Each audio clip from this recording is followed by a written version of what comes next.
kaa chini. Kila atendaye maisha haya, hakuna msamiati mwingine wa kiroho kwamba huyu ni mfu, kafa. Sasa kama unataka kufa, unaona ni sifa kuishi maisha haya, maana yake iko siku utakufa kweli. Iko siku utazika maisha yako. Iko siku utazika maendeleo yako. Iko siku utakuja kuzika kila kitu ulicho nacho. Biblia inasema tulikuwa sote wafu. Wote tulikuwa hivyo. Hata Paulo anawahubiria, anasema hata mimi nilikuwa mfu. Jamani, hata mimi Filipo pia nilikuwa mfu. Sema amen. Niangalie vizuri, na mimi nilikuwa na dhambi zangu na makosa yangu. Sema amen. Lakini kuna kitu kimetokea. Biblia inasema kwa sababu ya tamaa ya mwili. Wote tuliongozwa hapa na tamaa ya mwili. Yamkini hata sasa bado tamaa ya mwili ipo, inakuchanganya. Biblia inasema tukafanya mapenzi ya mwili. Huu mwili una vitu unataka. Tuliyafanya hayo mapenzi ya mwili. Na kwa sababu tamaa zimetufanya tufanye mapenzi ya mwili, tukawa watu wa tabia za watu wa mwilini. Sio tabia za watu wa rohoni, tabia za watu wa duniani. Imagine uko hapa kanisani, lakini ukitoka hapo unaenda kuvuta sigara, unapata mizuka. Sema amen. Ukitoka hapo unaenda unapiga bia. Siku hizi wana vibia fulani vinaandikwa light. Yaani ukiona vimepangwa kwenye meza utafikiri ni soda fulani hivi. Bia ile. Sasa umevipanga unapiga. Ina maana haya ni mapenzi ya mwili. Tumbo linasema kunywa hii kitu. Kunywa hii kitu. Walokole wamebadilika. Wanachukua mvinyo, wanaweka hapa, wanapiga mpaka wanaongea kama wale watu wanaokunywa light. Yaani akili zinaweuka. Sema haleluya. Mwangalie jirani yako, mwambie ujanya mvinyo kwa akili kayeyuka wewe. Mwili unakulazimisha ufanye vitu ambavyo unajikuta unaonekana mfu. Kwa hiyo kuzimu wakikuangalia, wasema marehemu huyu hapa. Mbinguni wakikuangalia, marehemu huyu hapa. Sasa marehemu habarikiwi. Marehemu habarikiwi. Marehemu akiita haitikiwi. Mnanielewa vizuri? Mtu yeyote ambaye ni mfu akiomba hajibiwi. Kwanza asikilizwi, sio tu hajibiwi, hayasikilizwi.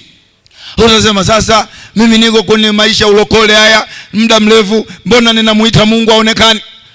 Angalia tabia yako. Angalia wewe tamaa yako ni nini? Kitu gani kinakutoa kwenye reli? Kama kuna kitu kinakutoa kwenye reli, neno linasema mrudie Bwana, mtafute Bwana naye atapatikana. Kama uko kwenye reli alafu wewe ndio treni, utagonga miti. Mwambie jirani yako, treni likitoka kwenye reli linagonga miti. Sasa usiulize huko naenda wapi. Rudi kwenye reli. Sema amen. Hawa watu ambao Mungu amewaita kanisani, kwenye makanisa ya kilokole, ni wafu wote. Tunakubaliana hapa? Wote ni watu gani? Wafu. Kwa hiyo usimshangae aliye kushoto. Kama unamshangaa mwambie na wewe nishangae, tushangaane. Yaani wote hapa kila mmoja alikuwa marehemu. Kila mmoja alikuwa na mtindo wa maisha ambao haumpendezi Mungu. Sasa Mungu ana ajenda. Anataka atumie nyumba yake, kanisa lake, madhabahu yake kuwabadilisha hawa wafu, kuwafufua hawa marehemu. Sema amen. Kitabu cha Warumi mlango wa 12 mstari kuanzia wa kwanza, wa pili, anasema basi ndugu zangu na wasii kwa huruma zake Mungu, itoeni miili yenu iwe dhabihu iliyo hai, takatifu, ya kumpendeza Mungu, ndiyo ibada yenu yenye maana, wala msiifuatishe namna ya dunia hii, bali mgeuzwe kwa kufanywa upya nia zenu, mpate kujua hakika mapenzi ya Mungu yaliyo mema, ya kumpendeza na ukamilifu. Mungu anataka tumfanyie ibada, lakini ibada ambayo ina maana kwake, ibada ambayo ina majibu ya kweli, ni ibada ya wale watu ambao wamegeuzwa kutoka marehemu, sasa wamekuwa hai. Sema amen. Piga makofi Bwana na vigelegele Bwana. Ibada ya marehemu Mungu haipokei. Anasema itoeni miili yenu iwe sadaka takatifu, kwa maana hiyo ndiyo ibada ambayo Mungu anaitaka. Ibada ya watu ambao wameitoa miili yao badala ya kufanya mapenzi ya shetani, miili yao imegeuzwa sasa inafanya mapenzi ya Mungu. Wakati ni wetu kwa jina la Yesu. Hatutafanya yale ambayo shetani anataka sisi tuyafanye kwa jina la Yesu. Nataka nisikie sauti ya kuchangamka. Hatutafanya yale ambayo shetani anataka sisi tuyafanye. Sema amina. Marehemu hawezi kumfanyia Mungu ibada Mungu akaisikia na akaipokea. Ibada ya marehemu haimpendezi Mungu, haimfurahishi Mungu, haimvutii. Binadamu yule ambaye alikuwa anatoa mwili wake kwa shetani, alikuwa akimfanyia ibada shetani. Unajua wenye dhambi wanamfanyia shetani ibada bila wao kujua kama matendo yao ni ibada kwa shetani.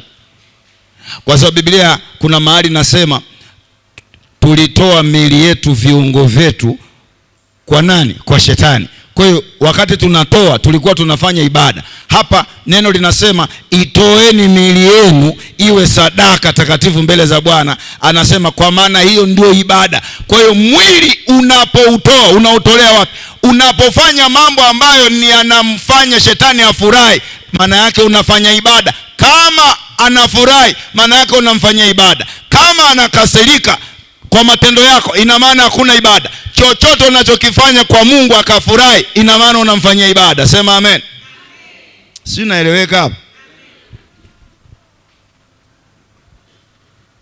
Nimesema marehemu anapofanya ibada Mungu asikii wala hapokei hiyo ibada.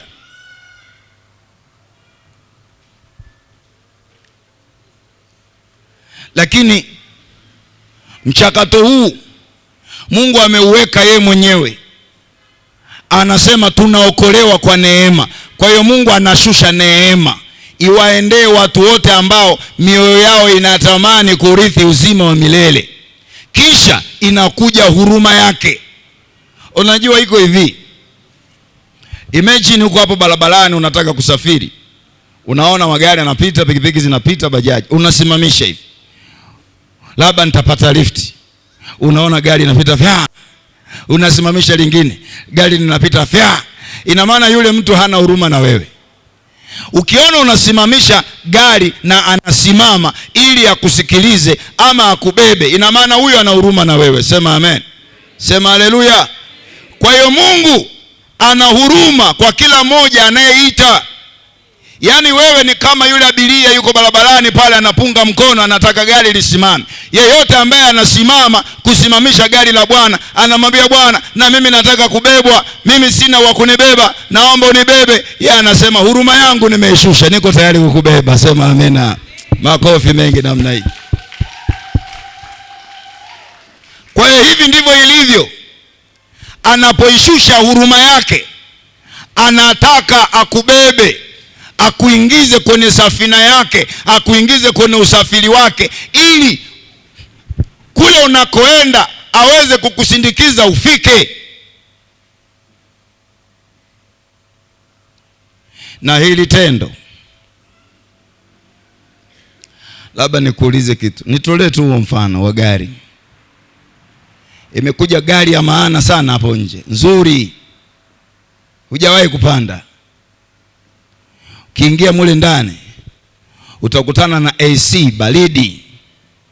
lakini utakutana na vile viti vya kisasa nyumbani kwako hamna. Yaani ukifika mule ndani unashangaa, utakutana na harufu mule ndani imewekwa, harufu nzuri haipo pale chumbani kwako. Yaani ukikaa kwenye ile gari la kifahari mule ndani unatamani usishuke, yaani unatamani aendeshe taratibu ili uchelewe kufika uenjoy mule ndani, si ndivyo jamani? Sema basi ndio. Sema ndio. Yule ambaye yuko mule ndani anajua kabisa kapakia maskini, maisha yake magumu, tamanio lake humu ndani, anatamani umuulize maswali, umepatapataje hili gari, imekuwa kuaje bwana? Na mtu yeyote ambaye ana udadisi anapewa ushirikiano wa kuelekezwa hili gari nimelipataje. Kwa hiyo zile hamasa, yale maneno ya ushuhuda kwamba nilianza hivi nikafika pale, Mungu akanibariki, akanipa gari, akanipa nyumba, zile zinatakiwa zikuhamasishe, zikubadilishe, na wewe useme nikishuka kwenye ile gari na mimi naenda kupambana mpaka na mimi kama huyo ambaye alikuwa hana Mungu kampa, na mimi nikishuka naenda kumtafuta Bwana nipambane mpaka nipate. Si ndivyo jamani? Piga makofi utanielewa tu. Biblia inasema mstari ule wa pili. Kuna na mwenye maiki atusomee.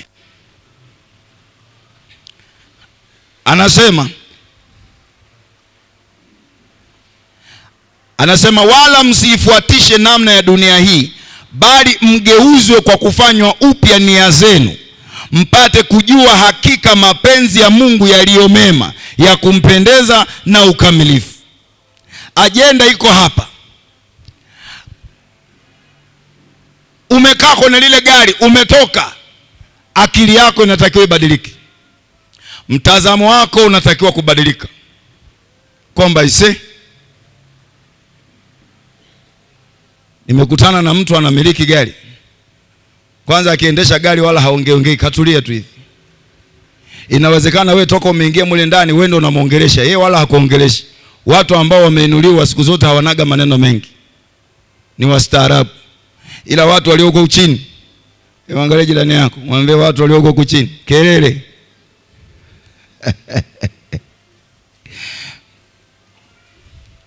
Ukikutana na tajiri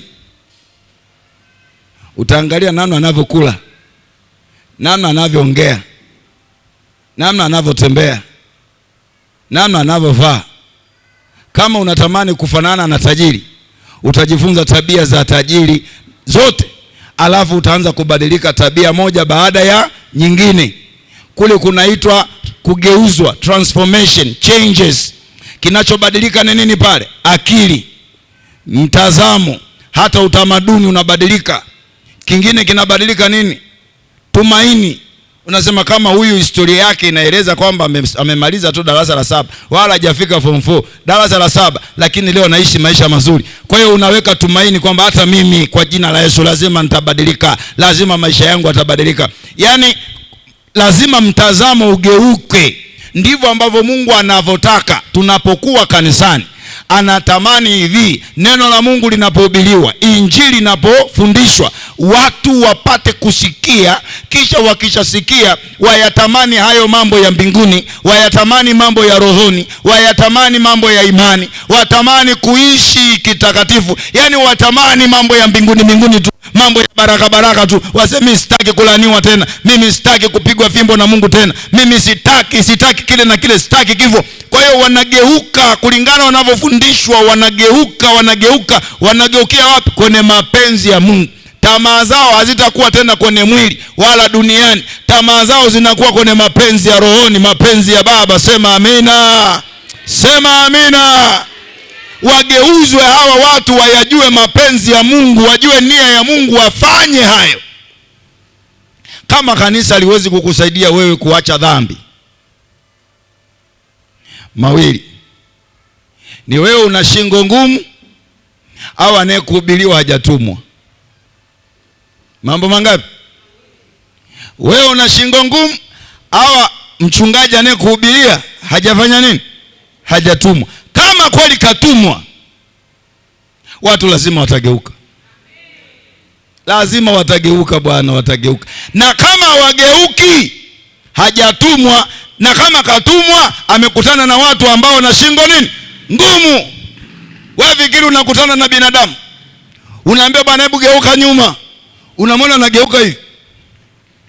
Geuka kushoto, unamwona anageuka hivi. Kwani huyu ni afande askari? Shingo ngumu haiwezi kutikisika. Wewe mwambie jirani yako, mwambie shingo yako ya kiroho ni ngumu nyepesi wewe.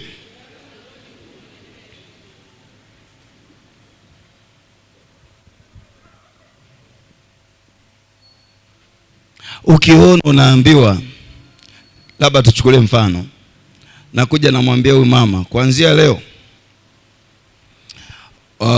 utakuwa mwana maombi kanisani. Nimeondoka. Alafu baada ya muda simuoni yule mama akifanya nini? Akifanya maombi. Ina maana ana shingo nini? Ngumu. Nitafundisha leo. Unakuja namwambia wewe mama, kuanzia leo kila ukifika kanisani utakuwa unapeleka ofisini kwa mchungaji unapeleka maji. Hakikisha umeandaa. Lakini ikifika Jumapili huyu mama hafanyi. Ana shingo nini? Ngumu. Kwa hiyo ukiwa na shingo ngumu, ina maana wewe kuna ibada unayoijua sio ibada ile ambayo iko hapo. Kuna ibada unayoifanya sio ibada hiyo unayoelekezwa. Na hiyo ibada unayoifanya sio ya Mungu. Ibada ni ya nani? Ya shetani. Kwa hiyo shetani huwa anagawa laana, hana baraka. Sisi tunaelewana?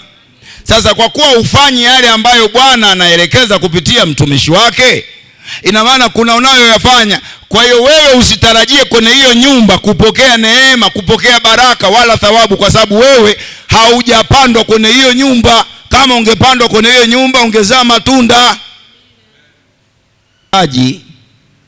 Watu ambao watafanywa kuwa katika hiyo nyumba. Mungu anataka awapande watu katika nyumba yake. Mungu anataka awapande watu katika madhabahu yake. Yaani wawe ni watu wa hapo mahali. Narudia. Mungu anataka ampande mtu.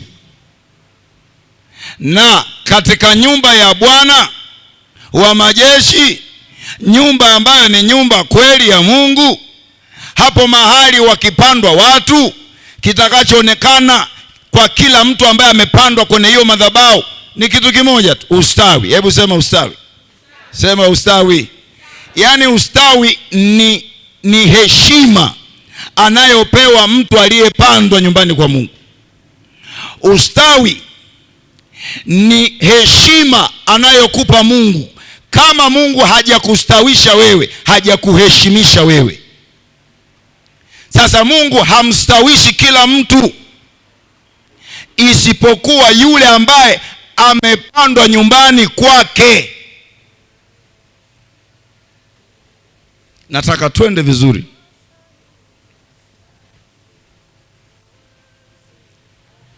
Zaburi ya 27 mstari wa 4 anasema, neno moja nimelitaka kwa Bwana, nalo ndilo nitakalolitafuta, nikae nyumbani mwa Bwana milele, ni utafakari uzuri wake hekaluni mwake, maana humo nitasitiriwa na mabaya.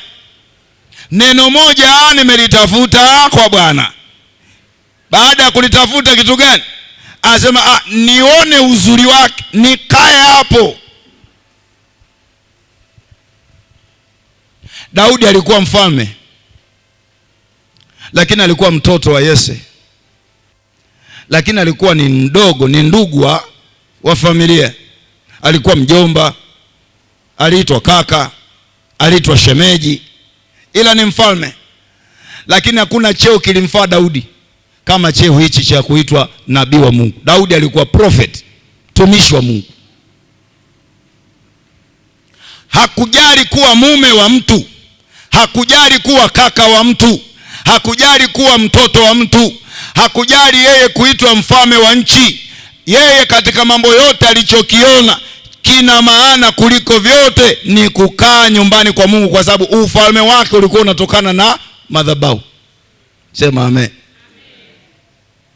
Daudi ameinuliwa akiwa kanisani akiwa hekaluni.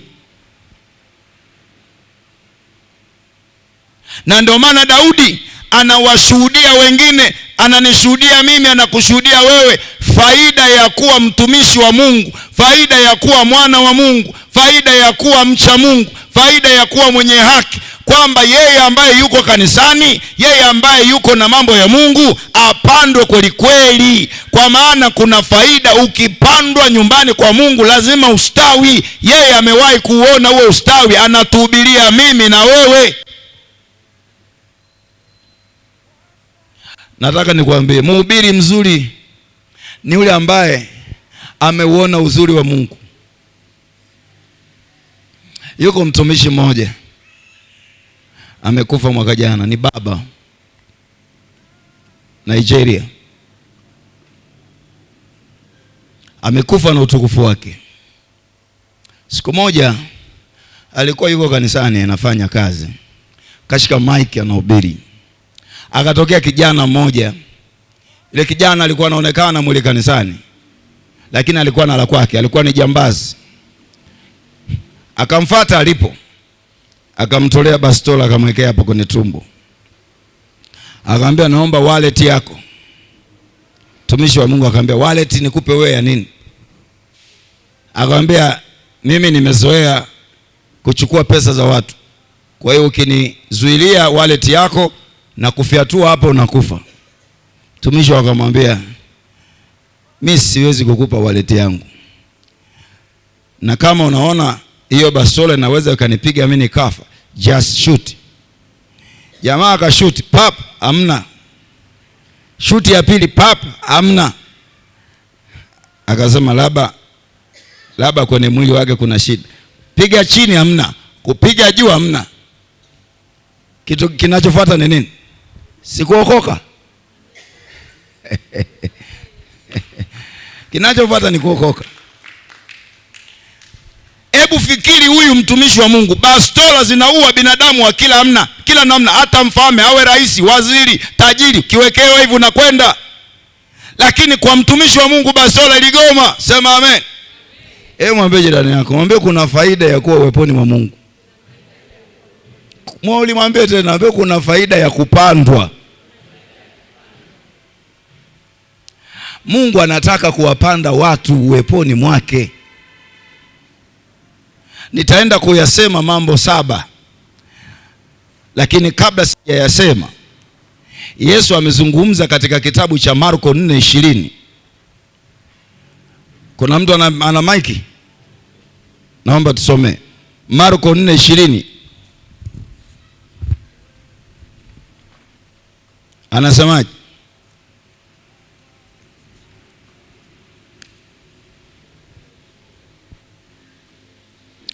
Anasema hivi, na hawa ndio waliopandwa penye udongo mzuri. Hawa binadamu ndio waliopandwa katika udongo mzuri. Ni watu wasikiao neno na kulipokea na kuzaa matunda, wengine 30, mmoja 60, mwingine 100. Ndani ya nyumba ya Mungu wanapandwa watu. Yesu anasema, na hawa ndio waliopandwa kwenye udongo mzuri. Udongo mzuri ni upi? Ni madhabahu ya Mungu. Hii madhabahu hapa inataka watu wapandwe hapa, majina yao yawepo hapa. Let me tell you, nitazungumza kule mbele. Tutolee mfano wa Chaga ambao wanaendaga kila mwezi, kila mwisho wa mwaka wanaenda majumbani kwao. Tunasema tunawatania, wanaenda kuhesabiwa, si ndivyo? Kule wana mambo ya mila, wanachinja sijui nini, wanakunywa damu, si wanafanya nini. Lile tendo lile linalofanyika pale, majina yao, hatima zao, damu zao, ubaadaye wao unapandwa kwenye madhabahu hizo wanazoenda kuziabudu. Mnisikilize vizuri. Wanapandwa huko. Ina maana wao kufanikiwa kwao kunategemea ile madhabahu. Kulindwa kwao kunategemea ile madhabahu. Kufanikiwa kwao kunategemea ile madhabahu. Kuoa na kuolewa ile madhabahu. Kila jamii, kila kabila ina utamaduni wao, ina mila zao. Ndio maana nimesema kuna miungu. Karibu kila jamii kuna miungu ya kila jamii. Majina yetu pamoja na damu zetu pamoja na ubadaye wetu vilikwisha wekwa kwenye madhabahu fulani. Sasa Mungu anajua jina lako wewe likiwa liko kwenye madhabahu ya miungu, wewe hutatoboa, wewe ni mfu. Ili wewe uwe salama, lazima jina lako litolewe kwenye zile madhabahu, liletwe kwenye madhabahu ya mbinguni. Huu ni mfano wa madhabahu ya mbinguni. Sema amina. Kama ambavyo zile madhabahu za Wasukuma, za Wachaga, za Wamasai, sio za makabila gani, ile ni mifano ya madhabahu ya kuzimu. Sisi kuna mtu ananielewa hapa? Jina lako kule hakuna ambaye ana uwezo wa kulitoa kule isipokuwa Mungu pekee. Ndio maana anasema kitabu cha Wakolosai 1:13, naye alituokoa kutoka katika nguvu za giza akatuhamisha. Ametuokoa, ametuhamisha kutoka katika nguvu za giza, mamlaka ya giza, madhabahu ya kuzimu. Tunaokolewa kule, kwa maana sisi tulipandwa kule. Kwa hiyo tukiondolewa kule, tunatakiwa tupandwe katika madhabahu ambayo Yesu anasema udongo ni madhabahu hiyo, tupandwe huko. Daudi anasema hao waliopandwa katika nyumba ya Mungu, sifa yao namba moja, utawaona wote wanastawi. Kama hawastawi, kuna mashaka kwamba hawajapandwa kwenye udongo ni mzuri. Yako madongo mengi. Yesu anaeleza juu ya udongo, anasema kuna mbegu zingine zimepandwa wapi? Kwenye mawe, kwenye nini, majabali. Kuna mbegu zingine zimepandwa katikati ya miiba. Mbegu zingine zimepandwa wapi? Kwenye njia. Anasema hizi zingine zote hazizai. Ina maana ziko madhabahu. Yesu amezieleza aina 4 ya madhabahu. Zote wa binadamu wanapandwa hapo. Lakini hizo madhabahu 3 hamna uzalishaji, hamna ustawi, hamna blessing, kwa sababu ni za shetani. Anasema hawa waliopandwa katika madhabahu hii, udongo huu mzuri, yani amezaa kidogo ni 30, amezaa yani wastani ni 60, amezaa sana 100. Sema amen. Nani anaitaka 100 hapa kwa jina la Yesu? Kama kuna mtu anaitaka 100, hebu simama, piga makofi kama 200 hivi. Yaani piga makofi mpaka nitakapokuambia acha. Piga makofi na vigelegele na shangwe. Tunaitaka 100 Bwana, tunaitaka 100, tunaitaka 100, tunaitaka 100, tunaitaka 100. Alafu mgeukie jirani yako, mwambie Mungu anakutoa kule kwenye madhabahu ya kule kwenu. Utoke kweli kule. Usipende ile madhabahu ile. Ile ni madhabahu ya watu waliokufa. Makofi Bwana. Kabla sijaendelea mbele, kuna mtu amenielewa ninachosema hapa? Ile madhabahu imejaa mateso. Let me tell you this. Hata ndani ya kanisa. Kaeni chini. Mimi hapa mtumishi wa Bwana, na wahubiria, na wafundisha, na waelekeza, wale wote wanaoshikamana na kile ninachoongea, ikiwa kweli mimi nimeitwa na Bwana na nimekaa kwenye njia yake, kitu ambacho kitaonekana kwa wale watu ambao wanaisikia sauti yangu, nimesema ni kitu kimoja tu, ustawi. Sawa wanatoka utukufu kwenda, toka baraka wanaenda. Mwanzo wanaweza wasiyaone mema yale ya Mungu, wakaona mana. Mshukuru Mungu kama unapata nini? Mana. Mana ni dalili ya kwamba Mungu kaitika. Utaonaje mana? Unaona neema. Una kazi nzuri lakini unaishi. Una kipato kikubwa lakini maisha yanafanya nini? Yanaenda. Yaani utaona Mungu yuko na wewe, anakutunza, anakuhudumia. Sasa yeye analolitaka ni wewe kupandwa.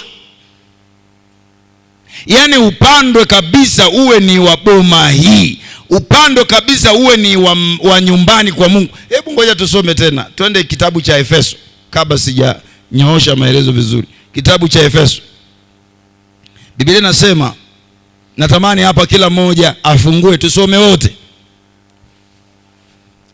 Hivi ndivyo ambavyo Mungu anataka akupande, yaani ujisikie hivi, uone kwamba na wewe kumbe ni wa namna hii kwake.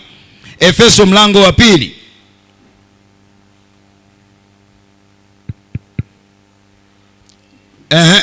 Tusome kuanzia, mwenye maiki asome 18, alafu wote tutasoma 19. 1, 2, 3 twende.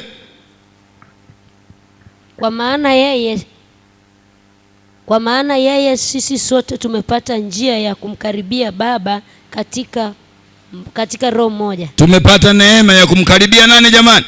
Baba. Okay. 1, 2, 3 tusome 19 wote twende.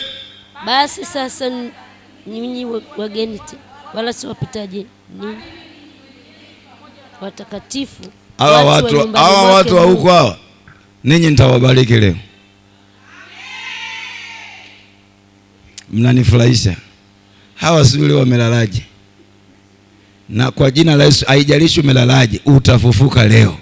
Amen. Nataka huko nisikie amina kubwa. Kumbe mnaweza kufufuka. Semeni amina kubwa. Amen. Haya tusome wote twende 2, 3. Basi tangu sasa ninyi si wageni wala wapitaji, bali ninyi ni wenyeji pamoja na watakatifu, watu wa nyumbani mwake Mungu. Umeona hiyo? Watu wa nyumbani mwake. Yaani pale nyumbani kwako, watoto wako sio wageni pale nyumbani, ni kwao. Ila wa nyumba ya pili akija tunamuita jirani. Biblia inasema ukishapandwa nyumbani kwa Baba, tayari tumeipata njia ya kumkaribia Baba na kuongea na Mungu moja kwa moja. Kwa hiyo kuanzia muda ule, wale waliopandwa nyumbani kwa Mungu, madhabahu ya Mungu, majina yao hayapo tena kwenye madhabahu ile. Hawaendi tena kutambika, hawaendi tena kutoa sadaka, hawaendi tena kuabudu mizimu, hawaendi tena kufuata zile sheria zao. Wamekataa, wamegoma, wamechomoka, wamesema sisi tutamtumikia Bwana, tutamwabudu yeye, maana sisi tumeitwa. Kwa hiyo kuanzia ule muda, hawa watu nyumbani kwa Baba ni nyumbani kwao. Sio wageni, hawa ni wenyeji. Sema amen. Wewe ni mwenyeji mbele za Mungu. Sema amen. Leo hii mimi na wewe tunaonekana kama Paulo aliye mbinguni. Sema amina. Mimi na wewe tunaonekana kama Ibrahim aliye mbinguni. Sema yeah. Yaani sisi ni wenyeji pamoja na watakatifu walio wapi? Mbinguni. Hiyo inatakiwa kukaa kwenye akili yako. Ndio anasema mgeuzwe nia zenu. Yaani uyajue mapenzi ya Mungu. Ujue kabisa ukitembea huko duniani, yaani ni ukiwepo huko duniani, Mungu anakulinda kama anavyomlinda Petro kule mbinguni. Mungu anakulinda kama anavyolinda malaika zake kule mbinguni. Yaani Mungu anakulinda wewe kama anavyomlinda mtume Paulo kule mbinguni. Mungu anakuhesabia wewe, anakupenda kama anavyompenda Simoni kule mbinguni. Sema amina. Tumpige Yesu makofi namna hiyo.